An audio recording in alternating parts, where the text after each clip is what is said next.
रुद्रपुर गांव में सुलोचना अपने बेटे प्रदीप के साथ रहती थी। सुलोचना का पति बिजली विभाग में काम करता था। एक रोज जब वो बिजली के खंभे पर चढ़कर तार ठीक कर रहा था तो करंट का जोर का झटका लगने की वजह से उसकी मौत हो गई। वो अपने पीछे 12 साल के मासूम प्रदीप और पत्नी सुलोचना को छोड़ गया। पति की मौत के बाद सुलोचना ने जैसे तैसे करके घर का गुजारा चलाया। देखते ही देखते कुछ साल बीत गए और अब प्रदीप 20 साल का हो गया। एक रोज उसका एक दोस्त शहर से वापस गांव आता है तो वो प्रदीप से कहता है, प्रदीप, अगर तू चाहे तो मैं तुझे अपने साथ शहर में काम पर लगा सकता हूँ। बोल, क्या बोलता है? चलेगा मेरे साथ? मुझे इस बारे में माँ से बात करनी पड़ेगी यार।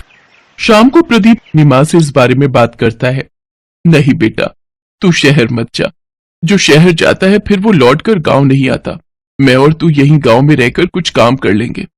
शहर में न जाने तुझे किस हाल में रहना पड़े। माँ, तुम तो यूं ही बेकार चिंता करती हो। अगर मुझे वहाँ कोई परेशानी होगी तो मैं तुरंत गांव वापस आ जाऊंगा। मेरा कहा तो तूने मानना नहीं। चल ठीक है, चला जाइयो शहर, लेकिन उससे पहले तू मेरे साथ मंदिर चलकर भगवान से आशीर्वाद लेना, उसके बाद ही शहर जाना। अगले दिन सुबह दोनों मंदिर जाते हैं। हे महादेव, आप ही हमारा सहारा है। मेरे बेटे को आशीर्वाद दो भगवान की वो अपनी जिंदगी की शुरुआत अच्छे से कर सके। इसके बाद प्रदीप शहर चले जाता है।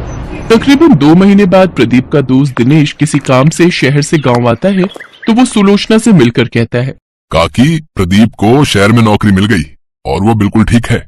उसने कहा है कि आप उसकी बिल्कुल भी चिंता ना करें। ये बात सुनकर सुलोचना बड़ी खुश होती है और मंदिर जाकर शिव जी के आगे प्रसाद चढ़ाती है। इसी तरह वो हर रोज मंदिर जाकर शिव जी से प्रार्थना करती रहती। प्रदीप हर महीने अपनी माँ को खर्चे पानी के लिए रुपए भेजता रहता। ऐसे ही समय बीतता गया।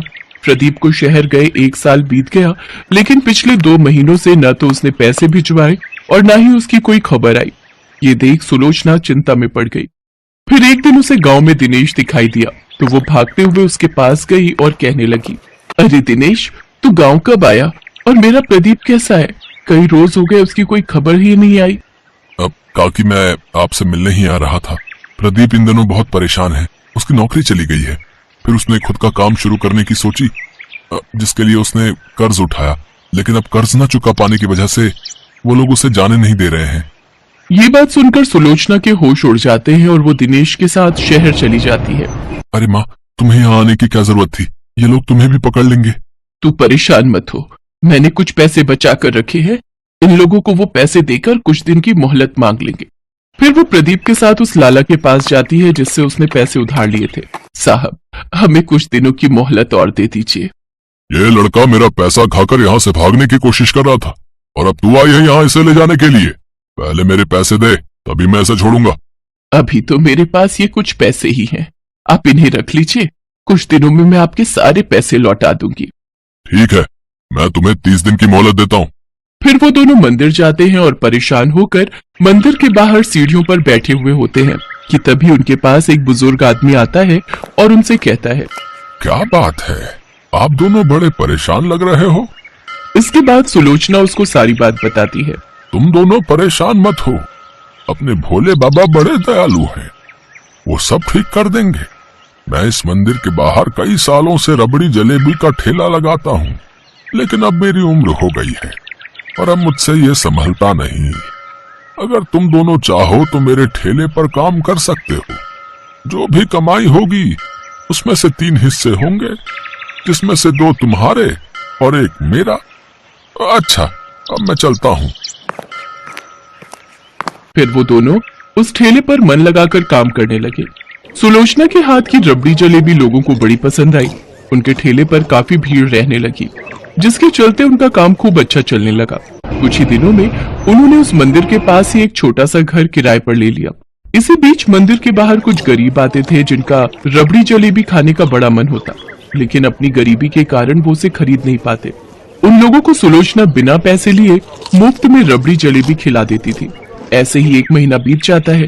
तभी उस ठेले का मालिक, वो बुजुर्ग आदमी, उनके पास आता है और कहता है, अरे भाई, हमें और हमारी पत्नी को भी तो रबड़ी जलेबी खिलाओ। हाँ, अभी लीजिए। प्रदीप बुजुर्ग आदमी और महिला को रबड़ी जलेबी देता है, जिसे खाकर उस बुजुर्ग औरत ने कहा, अरे वाह, ये तो बहुत स्वादिष्ट है।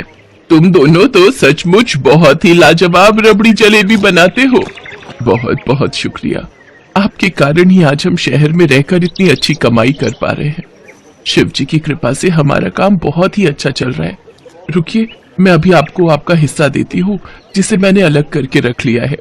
लेकिन हमें तो हमारा हिस्सा पहले ही मिल चुका है। लेकिन वो कैसे? तुम दोनों जो गरीबों को मुफ्त में रबड़ी जलेबी खिलाते हो, असल में वही हमारा हिस्सा है। बाबा, आपको बिना बताए हमने ऐसा किया, इसके लिए हमें माफ कर दीजिए।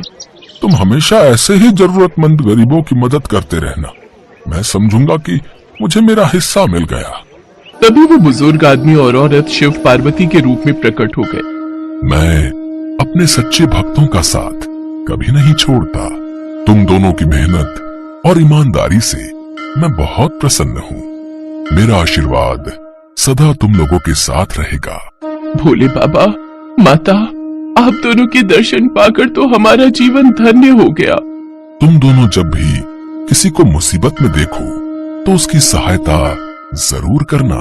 इतना कहते ही शिव पार्वती अंतर्ध्यान हो गए। उसके बाद से उन दोनों का काम बहुत अच्छा चलने लगा। उन्होंने लाला का सारा कर्जा भी लौटा दिया।